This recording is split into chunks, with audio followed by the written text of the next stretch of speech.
বন্ধুরা, আজ আমি আমার এই ভিডিওর মাধ্যমে উচ্চ মাধ্যমিক অর্থাৎ দ্বাদশ শ্রেণীর প্রথম সেমিস্টারের তোমাদের জিওগ্রাফির সিলেবাস নিয়ে আলোচনা করব।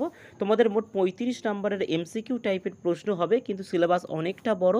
তোমরা দেখে নাও। প্রথমে তোমাদের সাব টপিক অনুযায়ী তোমাদের এই পার্টে 5খানা ইউনিট রয়েছে এবং 15 নম্বরের প্রশ্ন মাত্র এই 5টি ইউনিট থেকে পড়বে, অর্থাৎ 5টি অধ্যায় থেকে মোট 15 নম্বরের এখানে এমসিকিউ টাইপের প্রশ্ন হবে। তারপর দ্বিতীয় পার্টে তোমরা দেখে নাও, দ্বিতীয় পার্টে এখানে 10 নম্বরের হবে।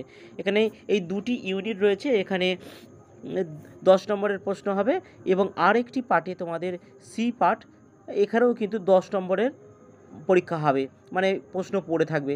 এই মোট 10 10 20 আর 15 35 নম্বরের তোমাদের মোট 5 5 10 আর 2 12টি টপিকের উপর কিন্তু পরীক্ষা হবে। 12টি নয়, 13টি। এখানে 6টি ইউনিট রয়েছে, এই 6টি ইউনিট এবং আগের অনেকটা বড় সিলেবাস। কিন্তু দ্বাদশ শ্রেণীর দ্বিতীয় সেমিস্টার, অর্থাৎ যেটাকে চতুর্থ সেমিস্টার তোমরা বলতে পারো, সেখানে কিন্তু বড় প্রশ্ন পড়বে। সেখানে কোনো এমসিকিউ বা ছোট প্রশ্ন পড়বে না। 2 নম্বরের প্রশ্ন এবং 5 নম্বরের প্রশ্ন পড়বে। এখানে দেখো, এখানে 6টি ইউনিট রয়েছে, এখানে 15 নম্বরের প্রশ্ন, তারপরে 10 নম্বরের প্রশ্ন থিওরি রয়েছে। দেখো,